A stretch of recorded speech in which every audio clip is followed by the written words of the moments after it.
Okay. Yeah, I think I should close those blinds. Sorry. I'll be right back.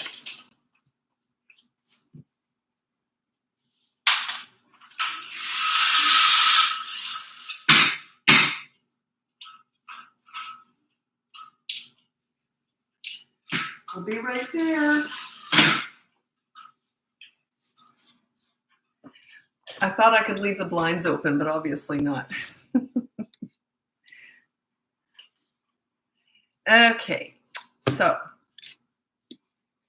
what was I gonna say? Nothing. I got nothing to say. Nothing to say. I had to go shopping today. I needed some footwear. I hate shopping. God, I hate it. I'm no good at it. Anyway, so yeah. Mall flu. I call it mall flu. Every time I'm in a mall, I start to get dizzy because I hate shopping so much. I'm sure a lot of men out there can relate to that, but some women love shopping, but I never have. Okay, so let's get going with your parenting questions. My name is Lisa. I'm a parenting coach. If you look at the link above, you can see my free behavior board. Well, you can get it if you want. You can get my free behavior board.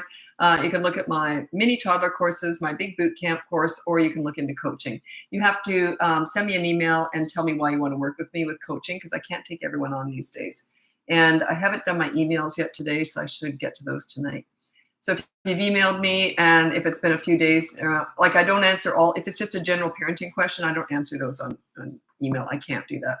I just don't have time. So, but anyway, that's about all I got to say. Just waiting for your questions to come in. It's a beautiful sunny day here today in Vancouver. I'm in Vancouver, Canada.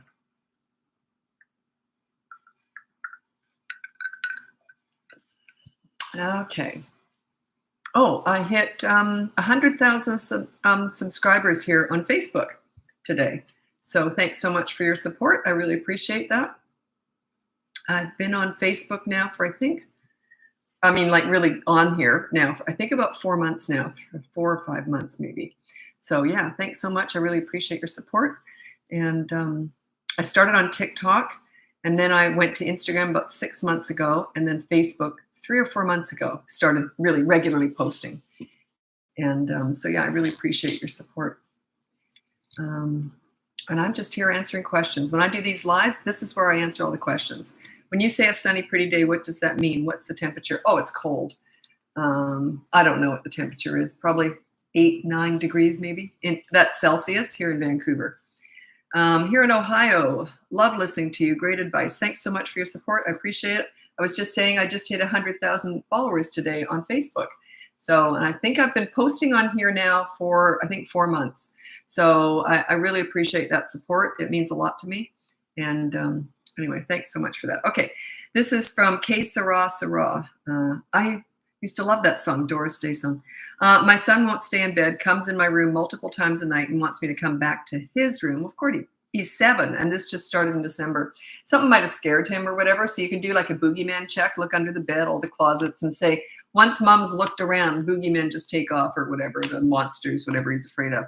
But you might want to check out my Bedtime Battles course. That's one of my mini courses, and it goes from 2 years old to 8 years old. And it's how to get them in bed, and then that's the easy part, and then how to keep them there. So you might want to check that out. It's a whole process how you do that. It's a rough night, but it's usually worth it. Okay, so I'm just waiting for your questions. Oh. So I'm just looking at all the emails I've got to answer tonight. I work 7 days a week. I don't coach every day, obviously, but I work 7 days a week. I love what I do. I'm not complaining. I'm just saying I just have to, because if I don't, I can't keep up with the emails. Okay. Okay, so parenting questions. Well, if you don't ask me questions, I'll just start yabbering about my personal life. I had to go shopping to get shoes today, and I get mall flu when I shop. I start to feel dizzy and sick. I swear to God, I'm catching a flu every time I go into a mall. I hate shopping. I really hate it. So it's all psychosomatic. But yeah, I got mall flu, so I barely made it home. It's funny, I feel a lot better as soon as I leave the mall. I've always been like this. I hate shopping. It's torture. I don't mind online shopping, but then, you got to return with clothes and stuff. You always have to do a lot of returns. I find that annoying. Anyway, so yeah, you see what happens if you don't ask me parenting questions? I complain about my shopping. Okay. That's a name. How would you say that? Angeli Banagar. Banagar. I get clients from all over the world, and I usually call people mom and dad because it's just embarrassing. Because one time I got this client and I said, "Hi, Jesus. It's nice to meet you." And he goes, "Thanks, but actually it's pronounced Jesus." I called him Jesus. That's how it was spelled. How was I supposed to know? So yeah, ever since then, I'm very self-conscious about messing names up. Ask questions. That's what I'm here for. This is a Q&A. If you don't start asking parenting questions, I'll just move over to Instagram. I'm on YouTube the whole time, by the way, because I'm here to serve you. I got a lot to do. So if you're not asking me questions, I'll just move on because I got a whole bunch of stuff to do. Angeli. Oh, okay. Angeli. Oh, Angeli. Okay, you almost got Angeli. Oh, okay. Thanks for that. Angeli. Okay. Okay, what consequence would you use if your kids don't have media time at home? Oh, there's lots of stuff. There's something that they usually like that you can take away. So there's 2 consequences for the kids on that behavior board. Check it out. It's free. It's in the link above. So the first consequence is a positive action, like do a chore. So if they break a rule, they have to do a chore. If they won't do that, and you always have an allotted time, you have to do a chore within 10 minutes of being asked to do so, or something like that. If you don't time it, it doesn't work.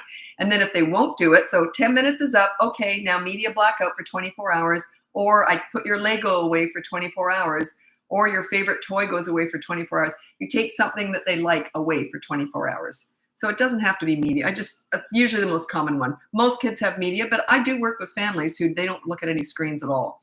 So it does happen. What do I do with a very stubborn 22-month-old? I have used consistent corrective action, and he still does things I say no to. Also, he will beg at my feet and don't give in, but he consistently does it. Yeah. Okay. Generally, they do that if it's worked in the past. Okay. Just telling you that. They don't usually, at 22 months, they usually stop doing stuff like that if it's never worked before. Like if I had done that with my mother, she would have looked at me like I was nuts. And that's what I did with my kids. Like if they begged at my feet, I would have gone, "What are you doing?" They almost would have been like embarrassed. So yeah, it must have worked. You must have given into that. Now you've decided not to, but they still remember when you did. I'm going to read out my top 5 tips for parenting toddlers, because you don't teach toddlers things so much, but you manage their behavior. So the consistent corrective actions can work, but basically you're managing their environment more than anything. Okay. These are my top 5 tips for parenting toddlers. Number 1, child-proof your home so you never have to say no. Number 2, set up a toy rotation system so they're never bored. Number 3, when you want to connect with a toddler, you do so in their world. You don't take them to the nail salon with you. You go to the park and roll down the hill. They just start to look at you differently. That's part of your leadership, that you're entering their world. They just are more likely to listen to you when you get good at that. Number 4 is stop with the mini therapy sessions when you're disciplining them. You enter their world when you discipline them too. They're not about words. They're about consistent corrective actions. None of this, "I know you're feeling angry. I know your big emotions." And it's just garbage. I know it's trendy, but it's garbage. It's for the mother. It's not for the toddler at all. They don't want a mini therapy session, okay? They want actions. They just want to move on and get it over with. And number 5 is stop trying to figure them out. Toddlers are not figure-outable. They're brand new, fresh human beings. They're just forming. They might go like this and smear poop on the wall. How are you going to figure that one out? So yeah, they don't make any sense yet. They haven't developed sanity yet. I always call them crazy, but yeah, they kind of are, but they just haven't developed sanity yet. That frontal lobe is just sort of a little, one marble and some tumbleweed floating around in there. The frontal lobe has something that I don't understand really what it is, but I know that's where impulse control, you can think before you act is. It's all the frontal lobe. They ain't got that yet. So yeah. How would you handle my son being mean or calling other kids names at the park? How old is he? I don't know. Is he 16, 6, 2? I don't know. I don't discuss grandparenting. I only discuss parenting. My kids don't care how long they lose. Darn it. My kids don't care how long they lose. So 24-hour media blackout stuff. It does work. You just haven't found the right leverage. It works. They might be having some bravado. "I don't care what you do to me," like that kind of thing. Is that what you're saying? Yeah, I work with that every day. So a lot of them just say, "Do whatever you want. I don't care." That bravado. Yeah, it works eventually. I got a whole bunch of tricks up my sleeve.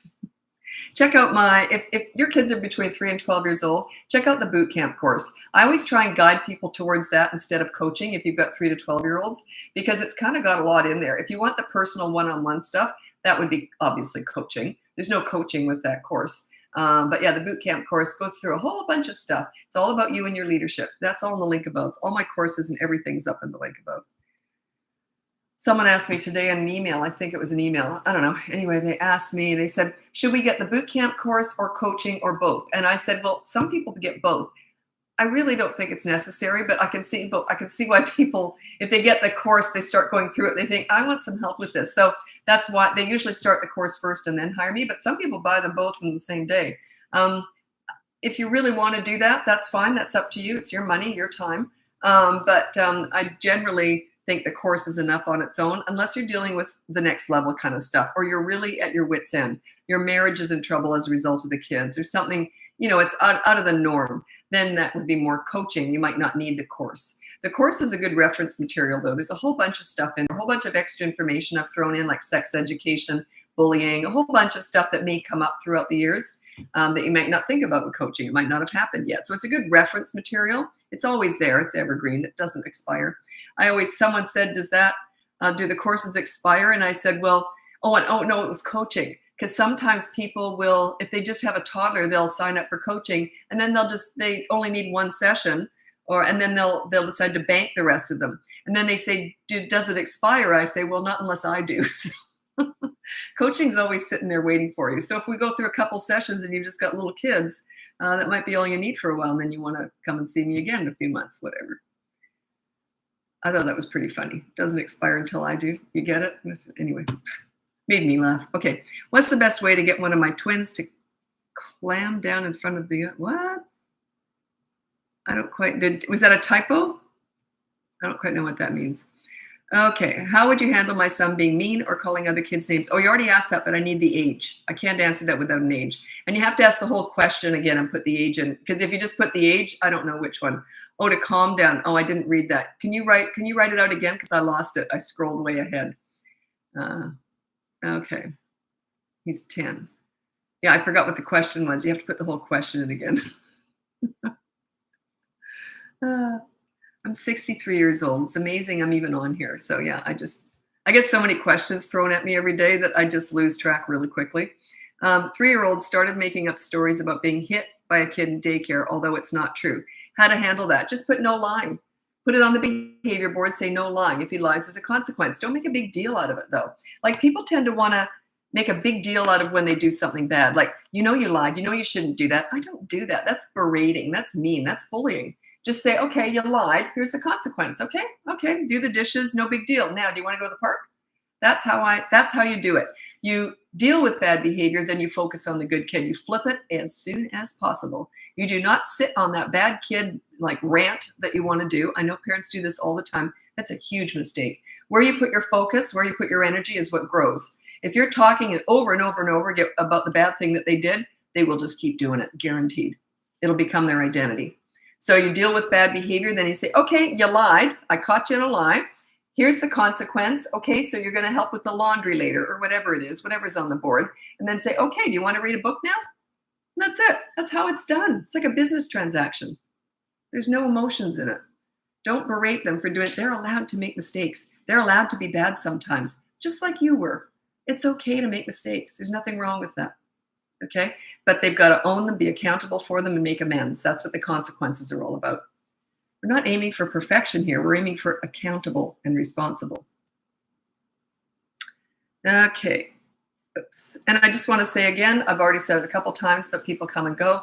I hit 100,000 followers today on Facebook. So I just want to say thank you for your support. I really appreciate it. I think I've been on here now on a regular basis now for, I think, 4 months. So I'm really happy with that. That's really nice. I blew up overnight on TikTok, and then it hit a plateau and just sort of sat there. It's really weird.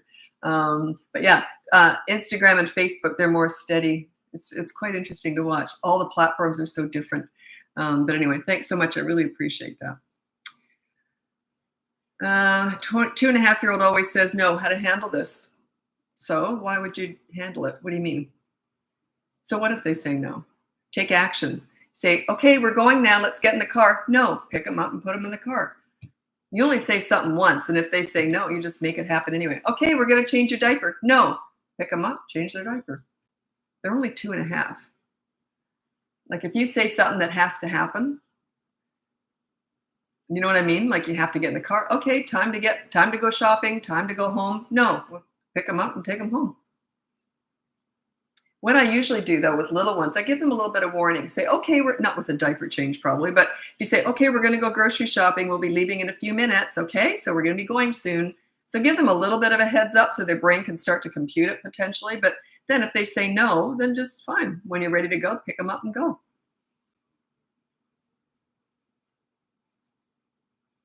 I've always struggled with motivation for homework time with my children. We get frustrated.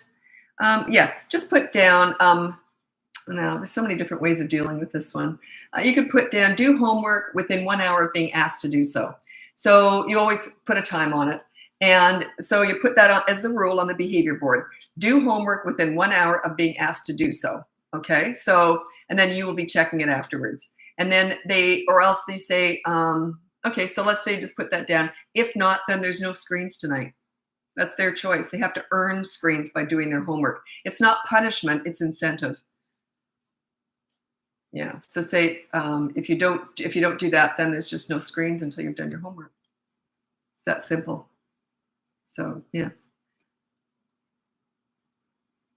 Okay. It's that simple to write it down, but it's not simple to follow through if you're not used to this. Like to me, it's like piece of cake because I know how to do this. But if you're learning how to do this, it's going to be difficult. Your kids are going to go, what? You think you're in charge? I thought I was. They usually get worse before they get better because they remember the old you when you weren't a leader. And now all of a sudden you're trying to exercise your leadership. They're going to up it.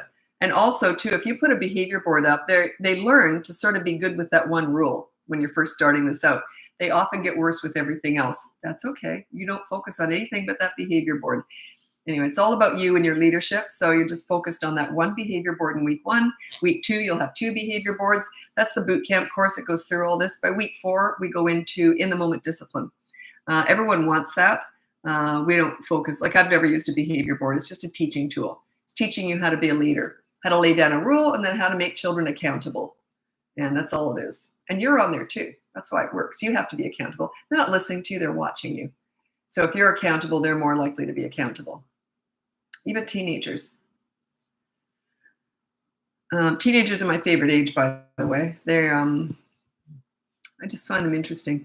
When you know how to talk to teenagers and that, they're my favorite age. Yeah, you got to adjust your parenting style for teenagers.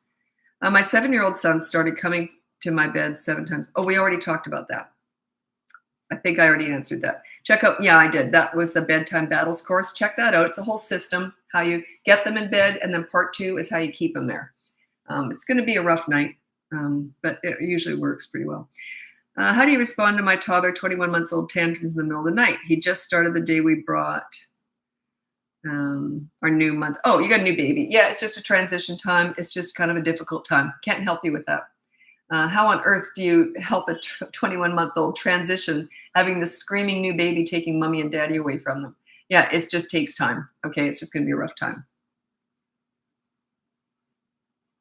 Yeah, that's the transition. That's a big one. People always say, how do we make it easy when we bring a new baby? No, you don't. Certain things are not easy. They might just be an easy toddler. Some kids are just really easy, and that might not have any problems at all. But most of them do have some transition problems with a new baby coming in.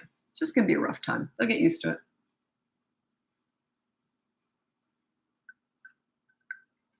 My 8-year-old son has trouble falling asleep on his own. He freaks out when I say I have to go. Okay. Check out my bedtime battles course. That is in the link above. And that is all about, well, it goes up to 8 years old. So he's still in that range. But it's all about getting them to bed and then keeping them there. So it's going to be rough. He freaks out. You said he freaks out. He freaks out because he knows it works. When that freaking out stops working, he'll stop doing it. It's going to be rough, by the way. It's not going to be easy. Everyone wants the rainbow, but I say you got to go through the storm to get to the rainbow. Everyone wants that rainbow. How do we avoid a scene? You don't. That's part of the transition. That's part of your leadership. When you start exercising it, they're going to have fits, scenes, tantrums, meltdowns. That's just part of it. You have to embrace that. Whenever a kid has a scene with me, I'm like, good, this is my opportunity to exercise my leadership. I see fits, scenes, tantrums, meltdowns as opportunities for me to exercise my leadership, to show them that doesn't work with me. Kids past the age of 3.5 to 4 only do what works. If they're still having tantrums, meltdowns, scenes, fits after that age, it's a learned behavior. It says to me, it's a tell. It says to me that it must work. It must get under your skin. It must bother you. Would it bother me? Yeah, but would I show it? No way. No way. Actually, whining bothers me more than tantrums. Whining is just nails on a chalkboard to me. Can't stand it. Thank God my kids didn't whine. Oh, well, they wouldn't have whined for very long, I'll tell you. I would have dealt with that one pretty quick. Yeah, here again, another transition. How to help my 2-year-old with her dad and I separating, more tantrums, but I try to handle comment. Okay, the thing is, like we went through that. We divorced when the kids were 9 and 14, but they never saw us fight before or after. They don't care if you're together. They just care if you fight. They just care if you get along. That's all. We always put them first. Thank God we were both that way. We always put them first. He even came over every night for dinner for a while, just because it, the transition time. And then they said, can you tell Dad not to come over anymore? Because they felt they had to entertain him. Because what they do is he'd come over for dinner. Here we were separated. He'd come over for dinner and then they'd go and do their own thing. And it was just him and I sitting there. Kind of defeats the whole purpose, right? But anyway, so yeah, it was just the fact that, they got used to it. But they just make sure you guys get along. That's the most important thing. It's going to be a transition. Yes, Dad's going to leave or Mom's going to leave. They're going to be apart from one of you at certain parts. So it is going to be difficult. But if you get along, I always say love your kids more than you hate each other. Always put them first. Always. Yeah. That's the best advice I can give you. I used to teach a course, a seminar. I only taught it once. It was called Parenting Through Divorce. And it was I used to do a lot of in-person stuff. And back in the day. Anyway, this was probably 15 years ago now. And Parenting Through Divorce. And what I said was you have to turn up together, like meet in the parking lot, the two exes. No new partners can turn up. No step parents can turn up. Just the parents, the biological parents of those kids. You meet in the parking lot, walk down the hall, come into the meeting room and sit down together. Well, it was summer. I could hear it. All the windows were open. They were fighting in the parking lot, fighting down the hall, fighting when they sat down. And I just stood up. I was so disgusted. I said, I'm disgusted with you people. Do you act like this in front of your kids? And they all went like this. They were all humiliated. But I said, yeah, I never taught it again. I was so mad. So, I don't even know if I helped them. I don't even care. I was so disgusted. Oh, it was horrible. Yeah, there you go. My ex and I split when my boys were 1 and 5, and it was rough for maybe 6 months. Now it's better. So long as you guys get along. As long as you guys, they don't care about whether or not you like each other or love each other. They could care less. They're in their own little world, right? They just care that you get along and you put them first. That's all they care about. So we still went to everything together. We turned up to graduations. We're still there for everything. We still spend Christmas together, that because we're still a family. He's not I don't think of him as my ex. I think of him as the father of my children and the grandfather of my granddaughter. I always thought of him that way. So that's you're stuck with that person for the rest of your life. You chose that person. The kids didn't choose for you two to be together and have them. You chose that. Those kids are victims of you if you fight, right? It wasn't their choice. So you're stuck with that person the rest of your life. And I know people say, yeah, but my ex is a narcissist and that, and I can't help you if you're going to go down that path. Yeah, you take the high road. Don't worry about the other person. Luckily, we both took the high road. Okay, but even if he didn't, I would have anyway. There's a few hiccups initially. Yes, there are. But overall, there was no fighting or anything like that. Nothing like that. Hello, I just found your page. I think I'll stay for a while. Okay. Well, unfortunately, I'm just leaving. I just looked at the clock. I got to leave. I go to Instagram. I'm on YouTube the whole time. So what I do is I'm always on YouTube when I'm doing these lives. And then I'm on YouTube and then I bounce from Facebook to Instagram to TikTok. So I'm moving over to Instagram now. If you want to join me, it's Bratbusters Parenting. If not, check out the live above and you'll see my free behavior board, my mini toddler courses, my big boot camp course, 3 to 12 years old. It's all focused on you and your leadership. It's all paced out over 5 weeks. Do not rush that. You can stretch it out by a week or two. So it could be 6 or 7 weeks, but it can't be 4 or 3 weeks. No. And do not rush to week 4. So many people want week 4. If you get the course, you'll see what I mean. You have to do weeks 1 through 3 first. Week 4 is the in the moment discipline stuff where you don't use a behavior board. You have to practice on the behavior board first. Anyway, or coaching. Coaching, you have to apply for that now. I'm really busy. I can't take everyone. So yeah, you have to apply via email. And anyway, Thanks very much for joining me. Thanks very much for the 100,000 subscribers here on Facebook. I really appreciate that. I'm very grateful. And I'm going over to Instagram now. Happy parenting. Oh, someone just detracted or retracted their comment. I don't know what that comment was. I always want to know when people retract something. What did they say that they took back? It's on YouTube here. Okay.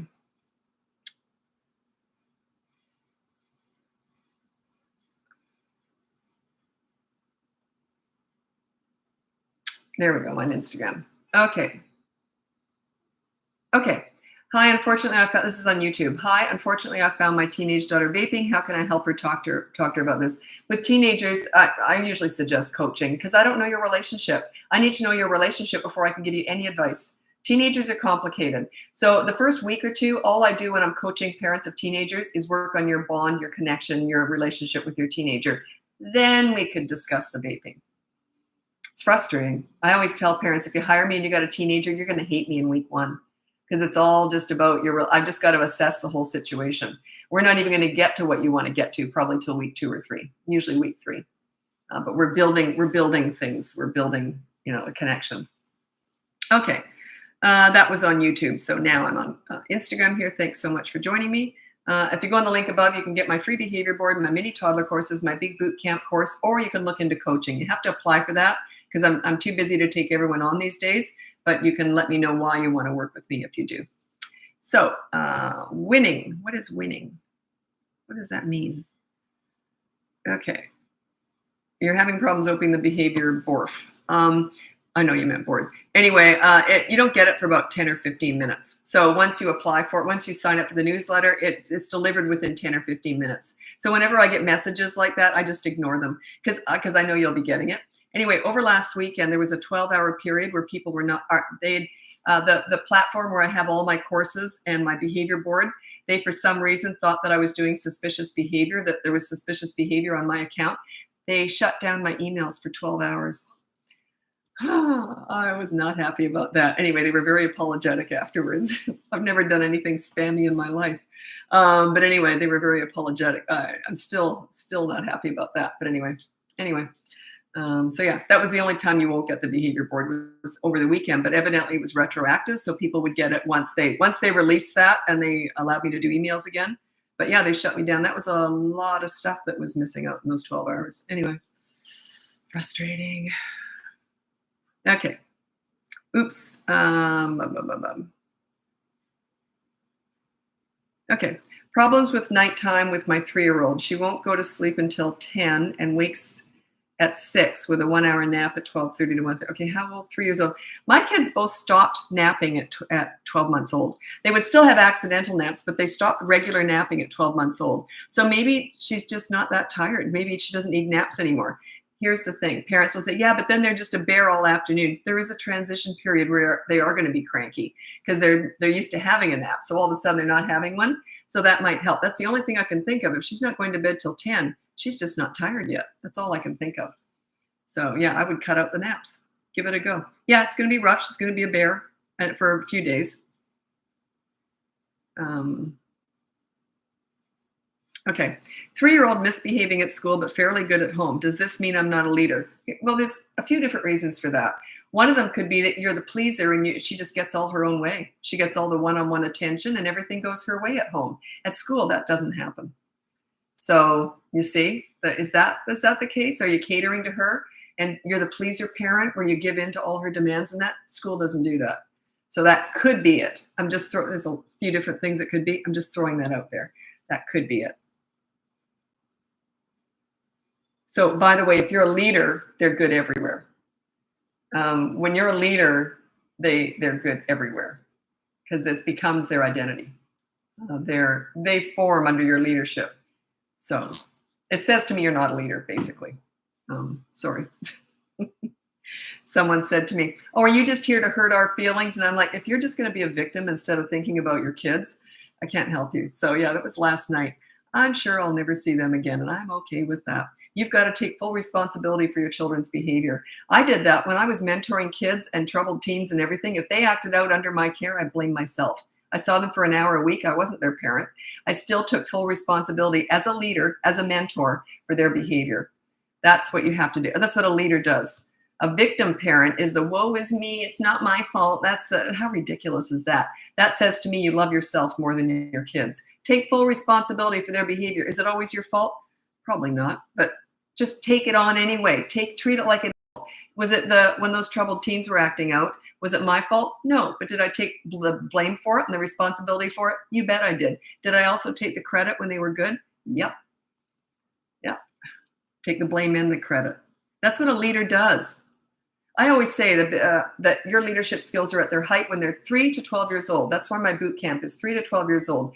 Their behavior is 100% a direct result of your parenting. People argue with me on that. Yeah, it's a blanket statement. Is it correct? I don't want to admit it, but probably not. But you look at it that way. That's the way I want you to view it. Their behavior is 100% a direct result of your parenting. That's the way I want you to look at it. Treat it like that. Because then you're going to be a leader and you're going to take control and you're going to, you know what I'm saying? Rather than just say, oh, they've just got ADHD, they got ODD, I can't deal with it, woe is me. Don't do that. Love your children enough to be a leader for them. Leadership is love. It makes them feel good about themselves. It brings out the best in them. It increases their confidence, their self-esteem, everything. They become bully-proof, peer pressure-proof. If you're not a leader for your children and you send them out in the world, they're very susceptible to peer pressure, bullying, the drug dealer on the corner, the internet, the Kardashians. They're going to go searching out a leader elsewhere. If they have a leader at home, they come home and tell you everything because you're a safe place to land. They feel good about themselves when they're with you. Okay, what age do you start ignoring tantrums? I have a 14-month-old. Okay, you do still ignore tantrums, but you divert their attention. So when they're that little, up till about 15, 16 months. So about 16 months, actually. But even then, you got to ease out of that. So what you do is when they're having a tantrum, you do ignore the tantrum, but you might sit on a couch and read their favorite book out loud to yourself, like this. You're just sitting on a couch or on the floor, whatever. Oh, and the fox went over the hill. Oh, lovely. Oh, and then what happened? And then hopefully they'll come and sit in your lap and forget about what they were upset about. But yeah, it's frustrating. But you got to act calm. If you get upset when they're having a tantrum, you become part of it. And the energy in the room just becomes nothing but tantrum. You want to be able to have such a leadership quality that your energy pulls their energy. See what I mean? Don't be pulled into their energy. Pull them into yours. Yeah. I've worked with hundreds of kids. This stuff just works. It just does. But, people will hire me and they'll say, well, we did the whole course and it didn't work and that. And then they'll usually say, I know we're doing something wrong. But, I can't hit on everything in all my courses, right? So there's often just something that you're doing wrong. One of them was they bought the course, the boot camp course, and then they hired me afterwards. And they said, I don't know what we're doing wrong. Maybe I shouldn't say this because I won't say it. Usually I ask permission. I didn't ask permission to tell the story. I never tell names. But anyway, it was just this tiny little thing that they were doing wrong. And it was quite a big deal, but they didn't pick up on that. But I did right away. I said, well, show me how you talk to them when you do that. And they showed me, and that's what you're doing. So sometimes it's a little nuance. Could just be an eye roll or something like that. When you see what I mean? It's a subtlety sometimes. So you got to watch that. Don't let your anger come out in any way when you're disciplining. Just stay calm. It's like a business transaction. If you look disappointed in your children, they will disappoint you. They will rise up to how you see them. So that's why I always say that you you deal with the bad behavior, then you focus on the good kid. They will rise up to wherever you put your energy or your focus. Focus on the good kid.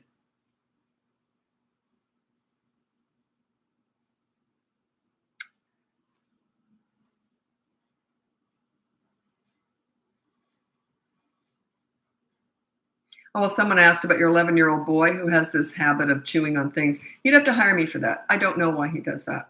I would have to assess the situation. I would need to know what's going on in his life around that.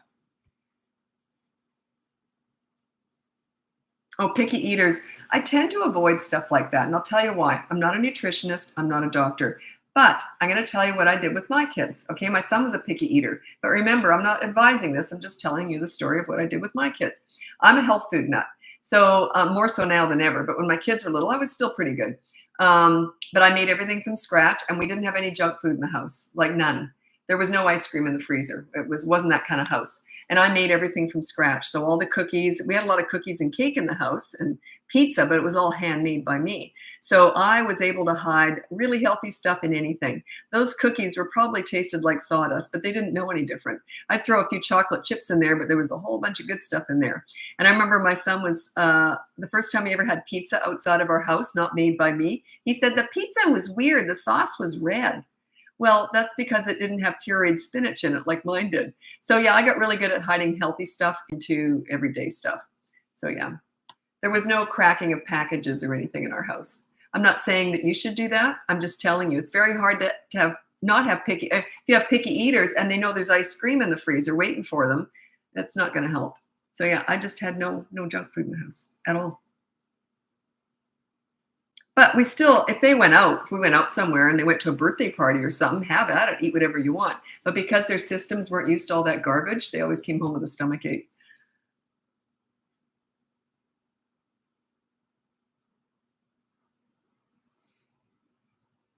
One-year-old refuses to get in the car seat. So just get them in anyway. Like, I don't understand that. You can't overpower a 1-year-old to get them in a car seat. Like, you have to overpower them. My friends and I used to call it the karate chop. You know how they go all stiff, or they're actually like that. They go all like that. So we just hold our hands on their belly, right around their hips. Just wait them out. Don't say anything. Just wait. As soon as they take a breath and weaken, fold them in half. We call it the karate chop. Fold them down, click, click, and there they are. Make it happen. They're only one. Make it happen.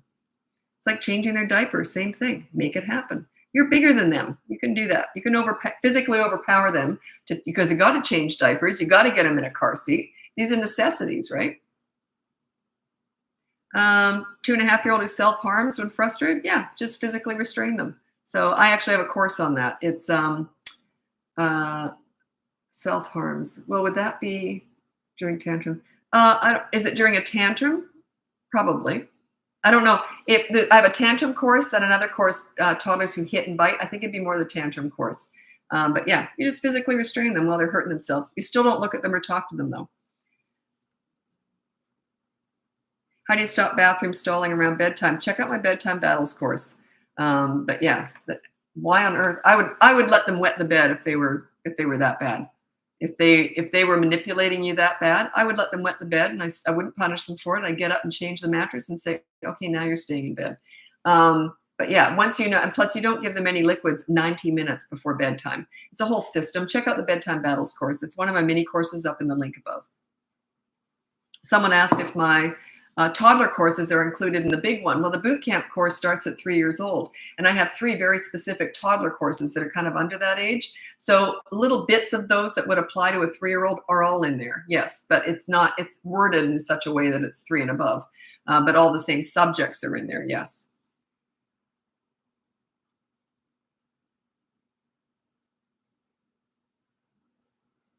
Oops, I got to scroll ahead because people come and go, so I don't want to answer questions that people have already left.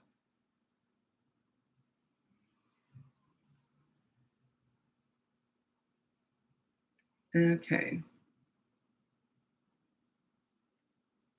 This is the same thing. Can you please share any tips on getting a 2.5-year-old to put their shoes on? Always puts up a fight. So just make sure you win. They put up a fight. Make sure you win. I'll tell you, I've been sweating. My hair's been all messed up, but you got to make sure you win that fight. Because if you say, okay, time to get your shoes on, no, I would have probably picked my kids up, put them in the car without the shoes on, then put them on later on. But they would have ended up with their shoes on. Like, I don't discuss it. I don't argue it. I don't beg. I just say, you're getting your shoes on. If they have to get them on because we have to go walking somewhere, they're getting their shoes on. Whether or not they have a tantrum is their problem, not mine. Yeah. Just you have to make it happen. Once you say something that has to be done, you have to take action. You say it once. Okay, let's get your shoes on. No. Then I make it happen. And you always stay calm. They eventually just give in. They realize that my kids knew when mom said something, it was going to happen. Not so much with dad. You know, there's usually one stronger leader than the other, right? And that was me. So they knew if mom said, I'm going to be changing your diaper, they knew it was going to be changed. Whereas with dad, he might let them play a little bit first. He might try and bribe them. That's okay because, you know, you only need one really strong leader in the family. It's usually the way it goes. But you have to be on the same page. The pleaser has to defer to the leader when something comes up. But yeah. But I remember our kids were starting to squirm and getting their diapers changed. And whenever their dad would change their diaper, I'd get a cup of tea and stand in the doorway and watch the show, just sipping the tea. It was great. It was good fun. Whereas with mom, I was done in a shot. I'd just put my arm across their chest and get it done, and they didn't tend to fight me for very long.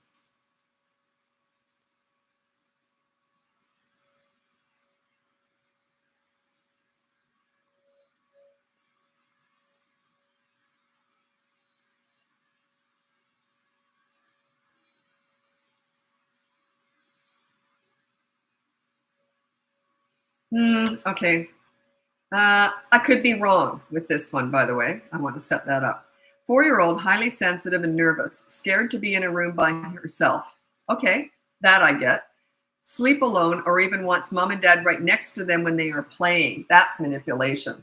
The sleeping I can see, but they need you right there. No, they've just got you wrapped around their little finger. That's what that is. So yeah, check out my Bedtime Battles course. That'll teach you how to do the bedtime stuff. But the needing dad right next to them, they don't, or even once right next to them when they're playing. Yeah, that's manipulation. Yeah, they're in charge and they know it. Yeah, they've just got you wrapped around the little finger. What time is it? Oh, I've got to go over now to TikTok. If you want to join me over there, it's Bratbusters Parenting. Thanks for joining me here on Instagram. And you can check out the link above. You can get my free behavior board, my mini toddler courses, my big boot camp course, or you can look into coaching. You have to apply for that because I'm busy. I can't take everyone on these days.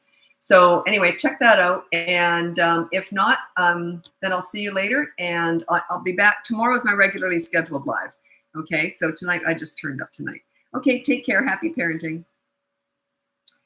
Okay, YouTube, I'm just getting rid of that live. Now I'm going to go over to TikTok. Got some workmen out in the hallway. That's why you can hear them. Nothing I can do about it. Our hallways are all being painted and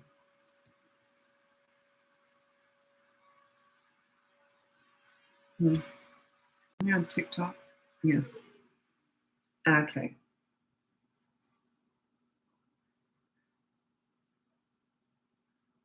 So I'm just reading a YouTube thing here.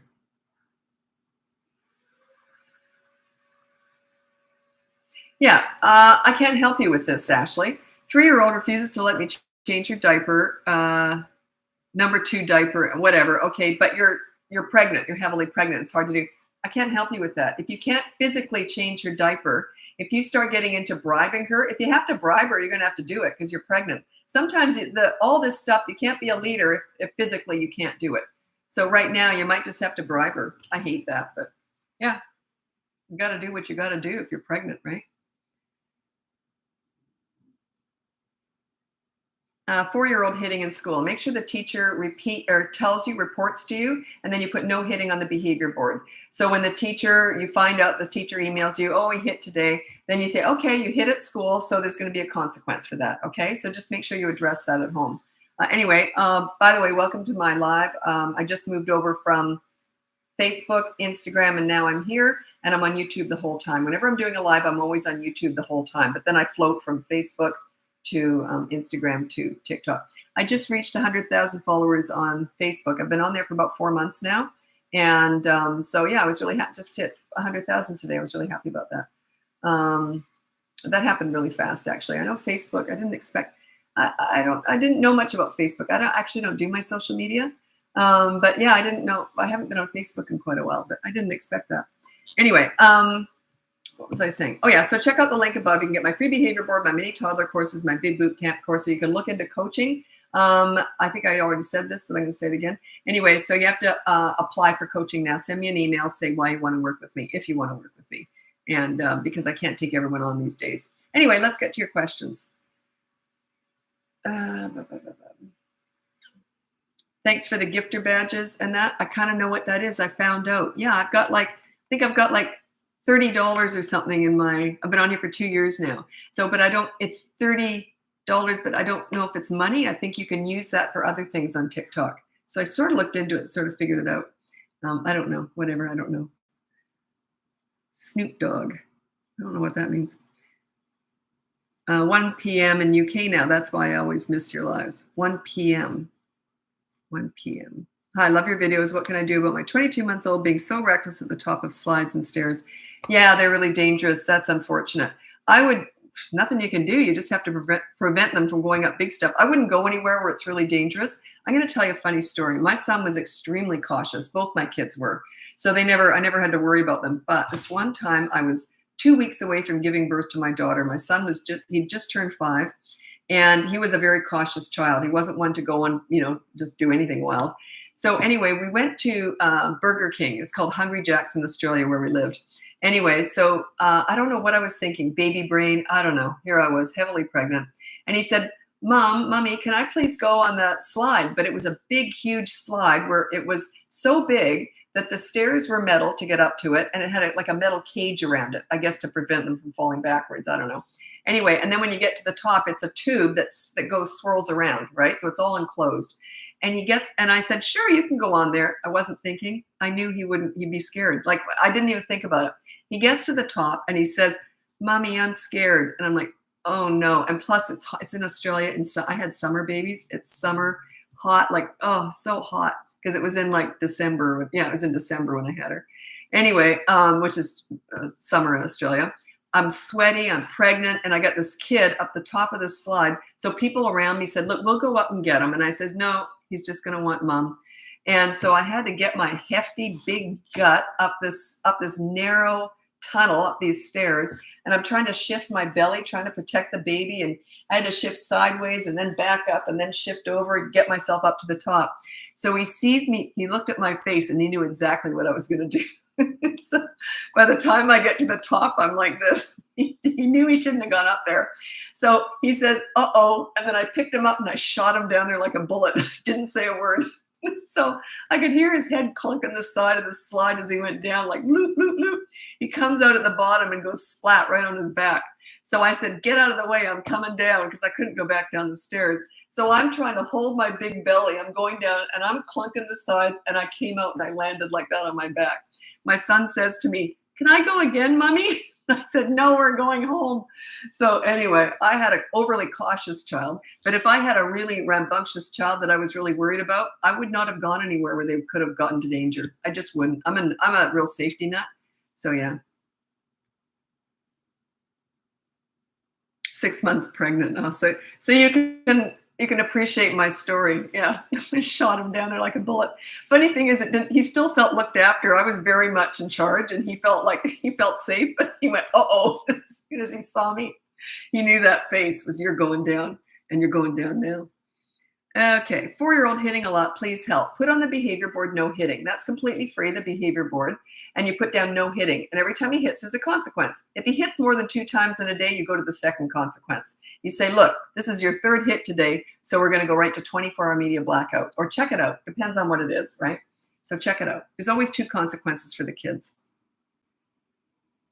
And then parents always say to me, what if they've got 24-hour media blackout and they're hitting during the blackout? So, like, they're already being punished. So you could just say this, that's why you've got media blackout.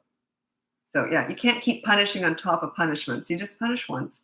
And then while they've got 24-hour media blackout, you do it with them, because there's no way you want to be on a phone, when they've got nothing, right? So you do it with them, and then you say, hey, I've got no media either, no screens. How about we play a game? No, I hate you. Okay, never mind. When they calm down, you ready for that game now? You're always trying to connect with them. Right? That's where the gold is. Sure, you deal with bad behavior, then you focus on the good kid. If you're always focused on the bad behavior, that's all you're ever going to get. Where you put your focus, where you put your energy is what grows. That's why we don't talk about tantrums. That's why we don't talk about bad behavior. We just deal with it, get it done. You don't discuss it. It's all these discussions, all these mini therapy sessions. They're just crap. They're absolute crap. It's like discussing, dragging, and another thing you did wrong. You shouldn't have done that. That's horrible. Who wants that, right? It's horrible. They know what they did wrong. You just told them, hey, you hit. You're not supposed to. It's on the board. Here's the consequence. Now, do you want to play a game? You see? Deal with bad behavior. It's like a business transaction. No emotions whatsoever. And then save all your emotions for the rainbow, for the good times.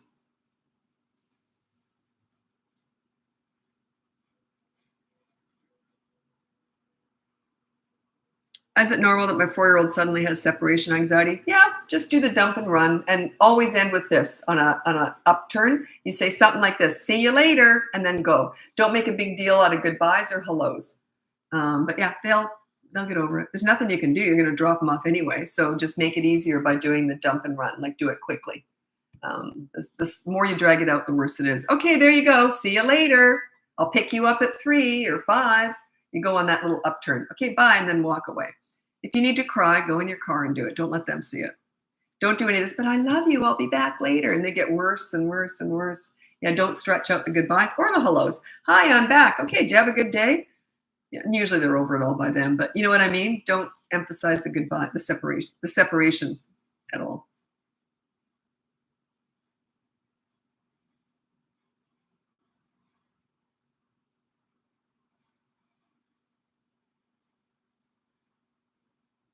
4-year-old just started tantrums where she won't speak. She just cries like you never spoke to her, won't say why she's upset. Well, I don't know what's going on there. If she won't say and you don't know, I can't help you. You might, if you want to hire me, I'd have to assess the situation and figure it out. Because, yeah, they don't just have tantrums for no reason, unless they're sick or something's wrong. But, yeah, you'd have to hire me. That would be coaching. Um, because you never punish a tantrum. A tantrum is not bad behavior. A tantrum is a loss of emotional control at hearing the word no. A tantrum is a loss of emotional control at not getting what they want, when they want, and how they want it. You do not need to validate that. That's ridiculous. Yours is one of the only videos working right now. A lot are not playing. Don't know what that means. How do you fix rudeness in an almost 5-year-old? You're not going to like this. That's just a reflection of your parenting. They're not rude to a leader. They would be embarrassed. Have you ever had a teacher or a coach that you look up to, makes you feel great about yourself? Would you ever be rude to them? No. When you're a leader, they're never rude to you. Like my kids were never rude to me because I was a leader. So work on your leadership skills. Check out my boot camp course. That's all about you and your leadership. We're never fixing kids. We're teaching parents here. When you're a leader, they respect you. So they don't treat you. And you respect them. You give respect to get it. As a leader, you give it to get it. That's why you're on that behavior board too. You've got to be accountable too. That's happening to me too. TikTok is not loading lives correctly tonight. Oh, well, things glitch all the time, I guess. Okay. Can a 2-year-old just be utterly wild at times? Oh, gosh, yes, of course. Don't try and figure them out.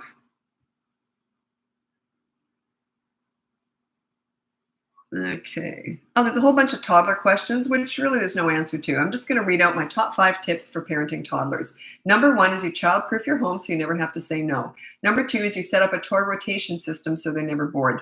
Number 3 is you enter their world to connect with them. You don't take them to the nail salon. You go to the park and roll down the hill with them. They start to look at you differently. It's part of your leadership skills. They're more likely to listen to you the more you enter their world. Number 4 is it's sort of similar. When you're disciplining a toddler, you enter their world. They're not about words. They're about actions. None of these stupid mini therapy sessions discussing big feelings, big emotions. That's garbage. That was all invented to make the mother feel good. It has nothing to do with the toddler. They're about actions and consistent corrective actions because they learn through repetition. Number 5 is stop trying to figure them out. They're not figure-outable. You just got to learn how to manage your home, manage your house around them, okay? They're not figure-outable. They might even go like this and smear poop on the wall. Can you figure that out? If you can, let me know.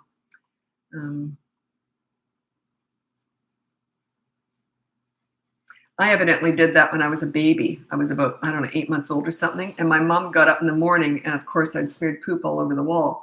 And my mom went, "Oh no, oh Phil," my dad walked in and he started laughing and he goes, "Oh, I'll clean it up. No worse than an old cow barn." He was raised on a farm. So I did it, I haven't done it since, by the way. I'm 63. I hardly ever do that now. It's funny. Okay. How do I get my 3-year-old to stop saying no when asked to do something? No, you don't. Let them say no. It's their choice whether or not they do something. If they don't do it, there's a consequence. So yeah, check out the boot camp course. It explains all your leadership, how you do all this. But yeah, you don't get them to stop saying no. They're allowed to say no. They're allowed to have tantrums. They're allowed to do all that stuff. That's okay. That's okay. Parents always hire me to stop their kids from doing something. I say, no, you set yourself up as a leader, and they stop themselves. You see, it's self-discipline. You can't, yeah. Anyway, they'll stop themselves because you're a leader. It's a whole course. Check it out.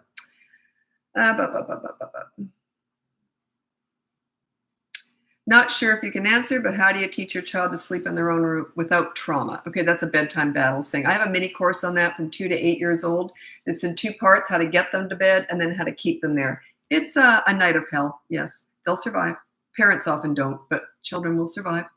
The worse that night is, the less likely they are to ever get up again because they just learn, hey, there's no point. How long are your courses? The boot camp, well, the little ones are just little. You can just read through them probably in 30 minutes or an hour. I don't know. I don't know. But the big boot camp course goes over 5 weeks, but it's all paced out. I had a bunch of parents, they bought the course and we went through it together. It was the first group that went through it before I posted it, before I put it out there. And they helped me to pay. And they said they didn't actually change much. It's all paced out to start you slow, and then you start to get it. And then, you know what I mean? Like it's all paced out. The first 3 weeks are behavior boards. Then after that, we don't use behavior boards anymore.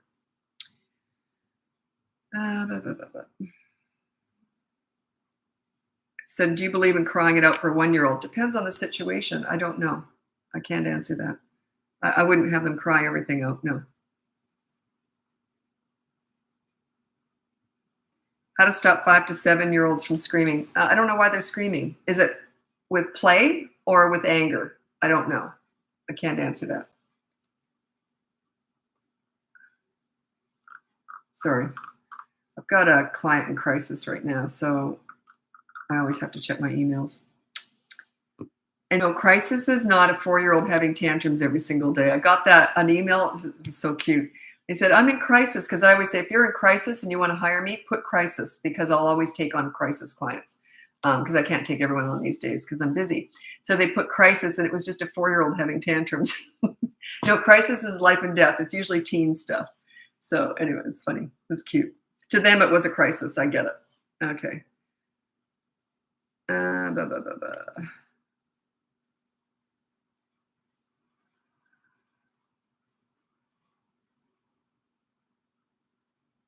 Well, you didn't tell me the age. I need an age when you're talking. How do I know if I'm on the right track with a 2.5-year-old? Usually you're happy and they're happy. That's usually the way it is. So are they happy and you're happy? And yeah, then you're probably on the right track. Teen stuff must be rough. Oh God, I'm glad you said that. That's my favorite age. When you understand teenagers and how to work with them, how to parent them, I actually find them wonderful. They're my favorite age. Yeah, it's just that parents don't adjust to the teen years. I'm going to read out my top 3 tips for parenting teenagers. Yeah, they're the best. But if things aren't going well, it's the worst because they can get into the most trouble, obviously. Okay, these are my top 3 tips for parenting teenagers. Number 1 is you listen to understand and show empathy. You don't listen to gather information to lecture with, or they will shut you out. They won't tell you anything. Use these, not that. Okay, number 2 is you negotiate pretty much everything. It's not a blanket statement, but it goes something like this. Hey, I want your dirty dishes in the dishwasher from now on. What do you want from me? So you negotiate back and forth. And number 3 is don't sweat the small stuff. They're going to make mistakes just like you did. If they do something stupid and it's not a big deal, I would have said this. I would have said, well, that was stupid. Do you want to hear what I did when I was your age? And laugh it off. It's okay to make mistakes. It's okay. Be human. Be relatable. Be vulnerable. Don't be too tough on them. They're going to make mistakes. You did too. You just forget, right? Life isn't about perfection. Life's messy. Parenting's messy.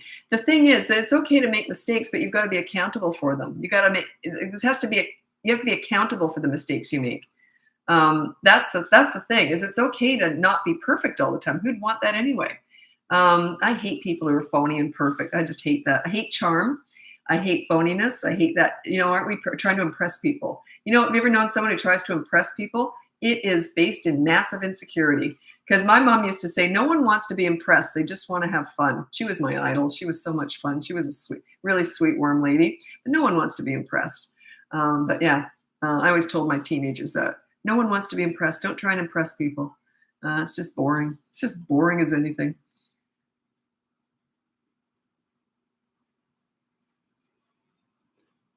I have a teen and a toddler. Yeah, I get that sometimes. I had a client recently, I think they had an adult kid and then they had a couple really little ones. And it was a woman. Usually it's a man with a second family, but it was a woman and it was all the same husband, same everything. And yeah, it was quite funny. But anyway, okay, I got to get going. Thanks so much for joining me. If you want to check out the link above, you can see my free behavior board, my mini toddler courses, my free, my big boot camp course. It's not free. Or you can look into coaching.